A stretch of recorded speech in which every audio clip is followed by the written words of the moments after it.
राम राम विद्यार्थी मित्रांनो, चला अतिसंभाव्य प्रश्न घेऊन आलोय आपण टीईटी साठी. तुम्ही प्रश्न वाचले आणि तेच प्रश्न येणार, लक्षात घ्या. आता बघा, पहिला प्रश्न घेऊन आलो तुमच्यासाठी. महौदार्य शब्दातील योग्य संधी विग्रह ओळखा. संधी झालेला शब्द आहे, त्याचा आपल्याला काय करायचा, विग्रह करायचा. विग्रह करणे म्हणजे काय, शब्दाची फोड करणे. मग आता शब्दाची फोड केली आपण. मह अधिक औदार्य जमत नाही. मह अधिक पाय मोडलेला आहे, खेळच नाही संभवत. महा अधिक औदार्य, लक्षात घ्या. या ठिकाणी महा अधिक औदार्य असा हा शब्द आहे. मग इथला हा आहे, महा आ अधिक हा कोण आहे, औ आहे. मग आच्या पुढे औ आल्यास औ तयार होतो. याला काय म्हणतात, याला वृद्ध्यादेश म्हणतात. काय म्हणतात, वृद्ध्यादेश. वृद्धी होती. जसं अच्या पुढे, चला या ठिकाणी लक्षात घ्यायचंय आपल्याला काय, तर अ किंवा आच्या पुढे ओ किंवा औ आल्यास औ तयार होतो. मग महा अधिक औदार्य, महौदार्य म्हणजे हे आपलं उत्तर आहे, याचा विग्रह. चला, संधीचे 3 प्रकार पडतात: स्वर संधी, व्यंजन संधी, विसर्ग संधी. स्वर संधीचे 5 आदेश आहे: दीर्घादेश, गुणादेश, वृद्ध्यादेश, यनादेश, अयादी आदेश. 5 आदेश आहे आणि त्या आदेशावरती प्रश्न येतो. मग हा कोणता आदेश आहे, हा वृद्ध्यादेश आहे, स्वर संधी आहे. कोणती संधी आहे, स्वर संधी. चला पुढचा प्रश्न घेऊया आपण. मला मनाची शांती हवी या वाक्यामध्ये अधोरेखित केलेल्या शब्दाची जात ओळखा. मनाची शांती, शांती म्हटलं आपण. आता विशेष नाम, भावाचक नाम, सामान्य नाम आणि विशेष नाम. तर हे 2 पर्यासारखे झालेले आहे. आपलं उत्तर काय आहे, भावाचक नाम आहे शांती. काय आहे, शांती कोणतं नाम आहे, भावाचक नाम आहे. नामाचे किती प्रकार पडतात, 3 प्रकार पडतात. कोणकोणते, सामान्य नाम, विशेष नाम, भावाचक नाम. सामान्य नाम, विशेष नाम, भावाचक नाम. सामान्य नामाचे 2 प्रकार पडतात: पदार्थवाचक, समवाचक. मग सामान्य नाम म्हणजे जातीवाचक असतं, त्याचं अनेक वचन होतं. विशेष नामाचं कधीही अनेक वचन होत नाही आणि भावाचक नामाचंही अनेक वचन होत नाही. मग एकटं नाम आहे कोणतं, सामान्य नाम, ज्याचं काय होतं, अनेक वचन होतं. चला पुढे आपण आपल्या गावाला जाऊ. आता या ठिकाणी लक्षात घ्या, पिसू या शब्दाचं अनेक वचन करायचे आपल्याला. पिसू, पिसू, पिसवा, पिसू, पिसवा, जाऊ, जावा, सासू, सासवा. चला मग आपलं काय, पिसू, पिसवा. लिंग आहे. लिंग म्हणजे काय, दिलेले नाम हे पुरुष जातीचे आहे का स्त्री जातीचे आहे की दोन्हीपैकी कोणत्याच जातीचे नाही, त्याला लिंग म्हणतात. लिंगाचे किती प्रकार आहे, 3: पुल्लिंग, स्त्रीलिंग, नपुंसक लिंग. मग या ठिकाणी आपल्याला या प्रश्न विचारला, पिसू या शब्दाचं लिंग काय, तर चला करा त्याचं, पिसवा. गायरान, गायरान या सामासिक शब्दाचे लिंग कोणते आहे, गायरान. सामासिक शब्द आला, 2 वेगवेगळे शब्द आहे, 2 वेगवेगळे शब्द एकत्र आले आणि एक शब्द तयार झाला, त्याला आपण सामासिक शब्द म्हणतो. जसं की काय, आपण म्हटलं पुरण आणि पोळी, या ठिकाणी 2 शब्द एकत्र आले आणि एक शब्द तयार झाला, याला सामासिक शब्द म्हणतात. पुरण घालून तयार केलेली पोळी. आता या सामासिक शब्दाचं लिंग ज्यावेळेस ओळखायचंय त्यावेळेस शेवटच्या शब्दाकडे जायचं. पोळी, पोळी, ती पोळी. मग ती पोळी म्हणजे कोणतं लिंग आहे, स्त्रीलिंग आहे. म्हणजे सामासिक शब्दाचं लिंग हे शेवटच्या शब्दाच्या लिंगाप्रमाणे असतं. मग पुरणपोळी शब्दाचं लिंग कोणतं आहे, स्त्रीलिंग आहे. कोणतं आहे, स्त्रीलिंग. आणि आपल्याला काय विचारलं त्यांनी, गायरान शब्दाचं लिंग. मग तेरान, तेरान म्हणजे कोणतं लिंग, नपुंसक लिंग. म्हणजे लिंगाचे 3 प्रकार आपण आता सांगितले. चला पुढे. डोळे गुरुजी आले हो, अवघड सोपे झाले हो. हां, या ठिकाणी लक्षात घ्यायचं आपल्याला. असेच सोप्या पद्धतीने जर तुम्हाला शिकायचं असेल, घे भरारी डोळे गुरुजी नावाचा ॲप घ्या. त्या ॲपवरती संपूर्ण व्याकरण बॅच रेकॉर्ड करून ठेवलेली आहे आणि तुम्ही ती घ्या. 8 दिवसामध्ये संपूर्ण व्याकरण तुमच्या तोंडपाठ होणार. हो, चला मग. जे चकाकते ते सोने नसते या वाक्यातील जे हे काय आहे, जे हे सर्वनाम आहे. जे चकाकते ते सोने नसते. जे ते, जे ते, जे ते, जो जी जे ज्या, जो जी जे ज्या संबंधी सर्वनाम आहे. संबंधी सर्वनाम जोडीने येतात. कसे येतात, जोडीने. जो तो, ज्याने त्याने, ज्याला त्याला, जैसे तैसे. मग या ठिकाणी बघा, जे विचारलं आपल्याला तर जे काय आहे, संबंधी सर्वनाम आहे. सर्वनाम कशाला म्हणतात, नामाऐवजी येणारी जात म्हणजे सर्वनाम आहे. सर्वनामाचे मुख्य 6 प्रकार पडतात: पुरुषवाचक, दर्शक, संबंधी, प्रश्नार्थ, गणित, आत्मवाचक आणि मूळ सर्वनामे 9 आहे. मी, तू, तो, हा, जो, कोण, काय, आपण, स्वतः. काहीच अडचण नाही. चला पुढच्या प्रश्नाकडे. काय आहे पुढचा प्रश्न? पुढचा प्रश्न तुमच्यासाठी घेऊन आलोय आपण. सचिनने काल 50 धावा काढल्या. 50 अधोरेखित शब्द करून दिला 50. या वाक्यात 50 हे काय आहे? गुणवाचक आहे, संख्यावाचक आहे का, सार्वनामिक आहे का? पटकन कळतं ना, संख्या आहे. मग लक्षात घ्या, संख्या विशेषण म्हटलं. मग विशेषण म्हणजे काय? नामाबद्दल विशेष माहिती सांगणारी जात म्हणजे विशेषण. विशेषणाचे मुख्य 3 प्रकार पडतात: गुण विशेषण, संख्या विशेषण, सार्वनामिक विशेषण. गुण विशेषण, संख्या विशेषण, सार्वनामिक विशेषण. संख्या विशेषणाचे 5 प्रकार: गणना, क्रम, आवृत्ती, पृथकत्व, अनिश्चित. गणना, क्रम, आवृत्ती, पृथकत्व, अनिश्चित. गणना, क्रम, आवृत्ती, पृथकत्व, अनिश्चित. 5 प्रकारे. मग इथं पटकन दिसतात 50 काय? संख्या म्हणा ना. मग काय पाहता, म्हणा संख्या. म्हणले चला. खालील पुढील पैकी कोणते वाक्य सकर्मक क्रियापदाचे आहे? मग आपल्याला सर्वप्रथम माहिती असणं गरजेचं आहे क्रियापद म्हणजे काय. क्रिया दाखविणारा शब्द जो वाक्याचा अर्थ पूर्ण करतो त्याला क्रियापद म्हणतात. क्रियापदाचे मुख्य 2 प्रकार पडतात. एकाला म्हणलं सकर्मक क्रियापद आणि दुसऱ्याला म्हणलं अकर्मक क्रियापद. सकर्मक म्हणजे जे क्रियापद कर्म घेऊन येतं आणि अकर्मक म्हणजे जे कर्माशिवाय येतं. मग यांनी विचारलं आपल्याला काय? सकर्मक क्रियापद विचारलंय. मग या ठिकाणी अवघाला किंवा श्रावणीला थंडी वाजते म्हणा. इथं वाजणारी थंडी आहे म्हणजे या वाक्यात कर्म नाही, म्हणजे हे क्रियापद कसं आहे? अकर्मक आहे. सीतेने हनुमानास ओळखले. ओळखणारी कोण आहे? सीता आहे. ओळखण्याची क्रिया हनुमानावर घडली म्हणजे या वाक्या ठिकाणी ओळख हे सकर्मक आहे. कानात वारे शिरले. शिरणारे काय? वारे. शिरण्याची क्रिया वाऱ्यावर घडली, हे अकर्मक आहे. मला पपई आवडते. आवडणारी पपई, आवडण्याची क्रिया पपईवर घडली, हे पण अकर्मक आहे. मग सकर्मक कोण आहे? सीतेने हनुमानास ओळखले. हेच उत्तर बरोबर आहे. कर्म ज्याच्यात आहे त्याला सकर्मक म्हणा, ज्याच्यात कर्म नाही त्याला अकर्मक म्हणा. खालीलपैकी चुकीचं झालेलं आहे इथं, पण आता आपण करून घेऊ. खालीलपैकी शुद्ध शब्द ओळखा. शुद्ध शब्द ओळखा. काय शुद्ध शब्द ओळखा? तर यांनी विचारलं तीर्थस्थान, तीर्थ स्वरूप, तीर्थरूप.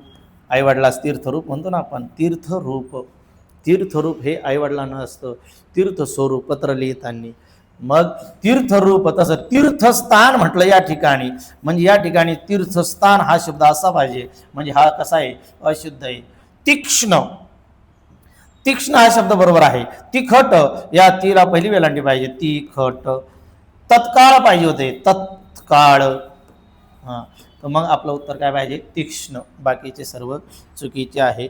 शुद्ध शब्द जर तुम्हाला ओळखायचे असेल तर तुम्हाला सांगितलं आपल्या ॲपवर जायचं.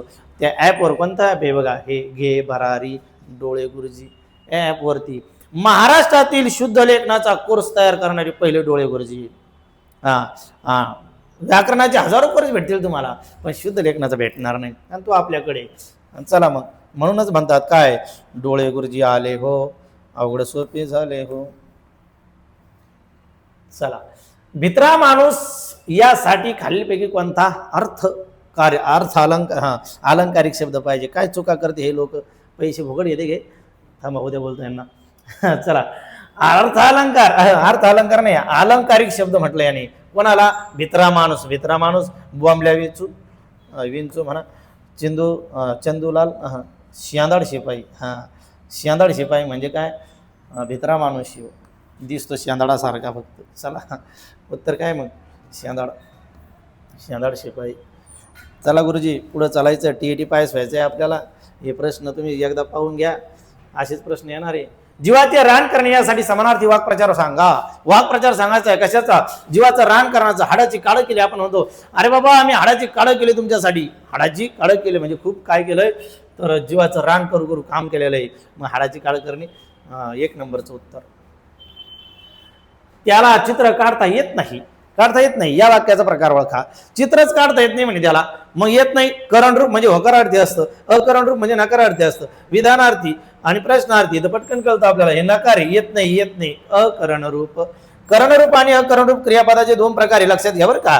क्रियापदाचे मुख्य 2 प्रकार, सकर्मक, अकर्मक. आणि इतर भरपूर प्रकार कोणकोणते? द्विकर्मक, संयुक्त, शक्य, प्रयोजक, अनियमित, भावकर्तृक, करणरूप, अकरणरूप, सिद्ध, साधित, हे सर्व भरपूर प्रकार आहे. मग या ठिकाणी आपलं उत्तर काय पाहिजे? अकरणरूप. नकार दाखविणाऱ्या क्रियापदाला अकरणरूप म्हणायचं आणि होकार दाखविणाऱ्याला काय म्हणायचं? करणरूप. करण म्हणजे होकार आणि अकरणरूप म्हणजे नकार. चला मग पुढं काय आहे? तो संगणकावर काम करीत असतो. या वाक्याचा काळ ओळखा. काळ ओळखा. करत असतो ना, नियमित घडणारी क्रिया. करत असतो, बसत असतो, उठत असतो, पळत असतो, झोपत असतो, रडत असतो, हसत असतो. असतो म्हणजे रीती काळ आहे. रीती वर्तमान काळ. खेळ संपला. लक्षात घ्यायचं आपल्याला. खात असतो, जात इकडे, खात असतो, पळत असतो, रडत असतो. खात असते, रडत असते, पळत असते, झोपत असते, असते असते असते वर्तमान काळ आणि खात असते. आणि चला मग पटकन द्या सोडून खेळ. पुढील पैकी कोणत्या गटातील शब्द हे क्रियाविशेषणाच्या या जातीचे आहे? मग सर्वप्रथम आपल्याला हे माहिती असणं गरजेचे, क्रियाविशेषण हवे कशाला म्हणायचं.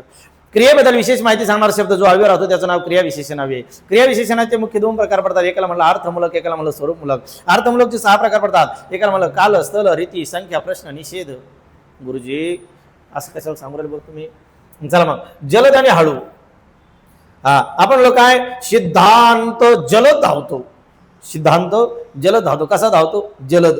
जलद शब्द काय करतो? धावणे या क्रियेबद्दल अधिक माहिती सांगतो. म्हणून जलद काय? क्रियाविशेषण आहे. मैना हळू चालते. हळू चालते. कशी चालते? हळू. हळू काय करते? क्रियेबद्दल अधिक माहिती सांगतो. म्हणून आपलं उत्तर काय? जलद हळू आहे. जलद हळू आहे. जलद हळू आहे. चला पुढे. खबरदार जर टाच मारुनी जाल पुढे, चिंधड्या उडवीन राई राई. खबरदार जर टाच मारुनी जाल पुढे. विद्यार्थी, स्वार्थी, संकेतार्थी. जर तर आहे जाल पुढे तर चिंधड्या उडणारे, नाही तर तसेच राहणारे. जर तर जिथं संकेत आहे म्हणून त्याचं उत्तर काय पाहिजे? संकेतार्थी. 3 नंबर पाहिजे. किती नंबर पाहिजे? 3 नंबर संकेत. जर तर.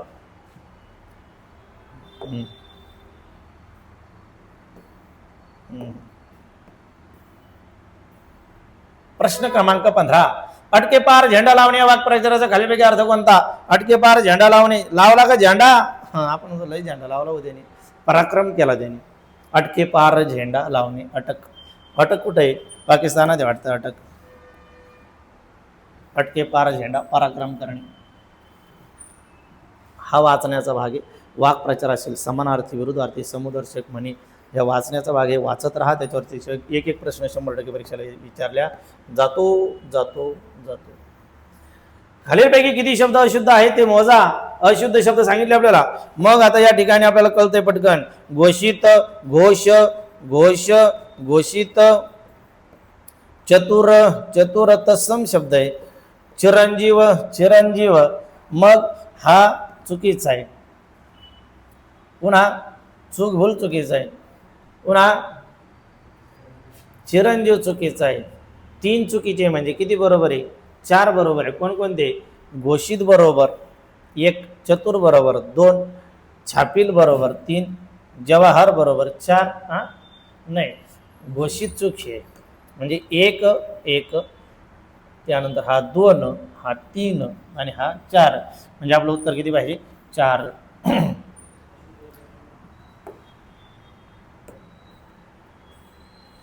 साहित्य परिषद उद्या होणार आहे. अधोरेखित शब्दात कोणते विरामचिन्ह आले?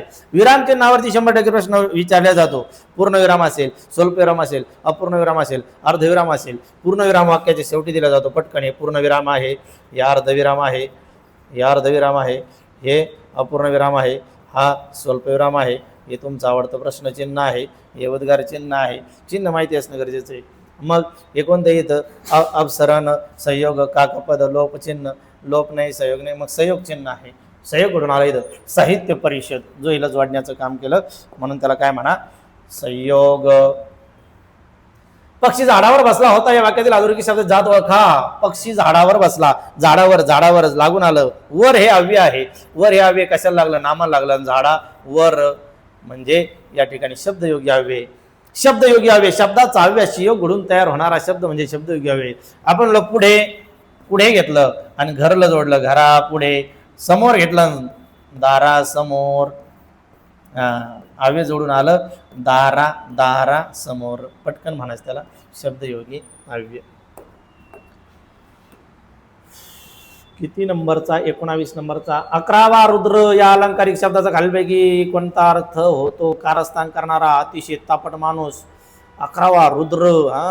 म्हातारा माणूस, लबाड माणूस. 11वा रुद्र म्हटल्यावर अतिशय तापट असावा.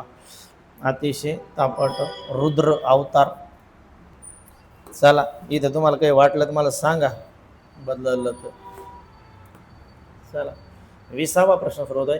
खालीलपैकी गाठत न बसणारा शब्द कोणता? कांचन हेम कनक रौप्य. कांचन हेम कनक रौप्य. कांचन हेम कनक हे सोन्याला समानार्थी असावे आणि रौप्य रौप्य वेगळं आहे. म्हणजे या ठिकाणी 4 नंबरचं उत्तर पाहिजे वेगळं.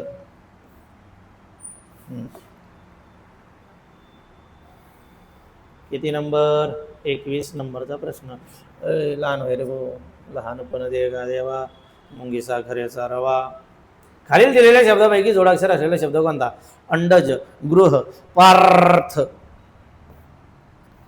आता पाथ म्हटलं, पाथ मग अंडज. आता अनुस्वार आहे, अनुस्वार आहे. अंडज टठडड न अंडज असं लिहिलं जाऊ शकतं परसवर्ण रूपात. हे पण जोड शब्द येऊ शकतो. गृह हा जोड शब्द नाही. काय विचारलं त्यांनी? जोडाक्षरयुक्त शब्द ना, जोडाक्षर असलेलं. इथं पात नसेल तर पार्थ असेल, पण मग थोडंसं गलतच आहे इथं. हा प्रश्न नंतरच बघू आपण. चला मग पार्थ असेल तर ते पण जोडाक्षर आहे. कन्या या शब्दाचा खालीलपैकी कोणता शब्दाचा समानार्थी नाही? कन्या. कन्या कुळी कन्यापुत्र होती जे 7वी जनतायाचा हरिक वाटे तेव्हा. लेख तनुजा तनया. लेख तनुजा तनुजा तनया. हेमा हेमा हेमा हेमा. 4 नंबर. 23 नंबरचा प्रश्न आहे. भाववाचक नाम असलेले शब्द ओळखा. भाववाचक भाववाचक भाववाचक. सुंदर, शत्रुत्व, गरीब, देव, देव नाही, सुंदर नाही, गरीब नाही, शत्रुत्व, मित्रत्व, कर्तृत्व, नेतृत्व, तो प्रत्यय लागलं, भावाचक नाम तयार झालं. मग आपलं उत्तर काय पाहिजे? 2 नंबर. खालीलपैकी कोणता शब्द फारसी भाषेतून आलेला आहे? आपल्याला फारसी शब्द माहिती असणं गरजेचे. जे परीक्षेला विचारले त्यापासून आपण एक सोपा मार्ग तयार केला. फारसी कामगार फडणवीसांनी पेशवाई पोशाख घातल्याने त्यांच्यावर अब्रुहत्तर गुन्हा घडल्याने त्यांना सौदागर देवाणघेवाण टाकण्याची हकीकत घडली. त्यामुळे त्यांनी शर्मिंदा होऊन गुलाबगालीच्या वार्ताने सामान आपली नोकरी सोडली. या वाक्यामध्ये एकच शब्द आला कोणता? नोकरी. हे वाक्य पाठ करून ठेवायचं. फारसी कामगार फडणवीसांनी पेशवाई पोशाख घातल्याने त्यांच्यावर अब्रू अत्तर गुन्हा घडल्याने त्यांना सौदागर दिवाणखान्यात टाकण्याची हकीकत घडली.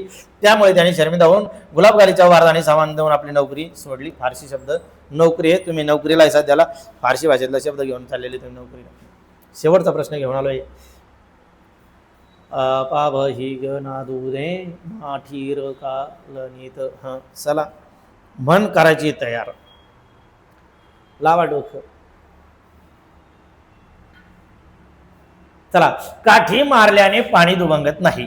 काठी मारल्याने पाणी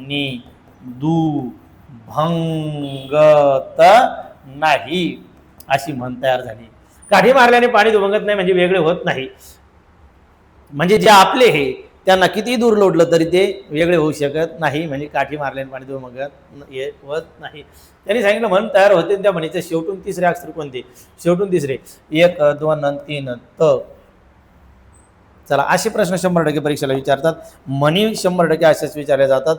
कोणताही प्रश्न येऊ तुम्हाला अडचण येता कामा नाही.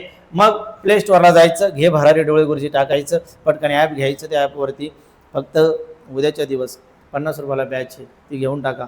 शुद्ध लेखन कोर्स आहे, तो घेऊन टाका. मुलांना शिकवा, तुम्ही पहा, बाहेरच्यांना शिकवा, तो घरच्याला शिकवा. चला या ठिकाणी आपण थांबू. जय हिंद, जय भारत, जय महाराष्ट्र.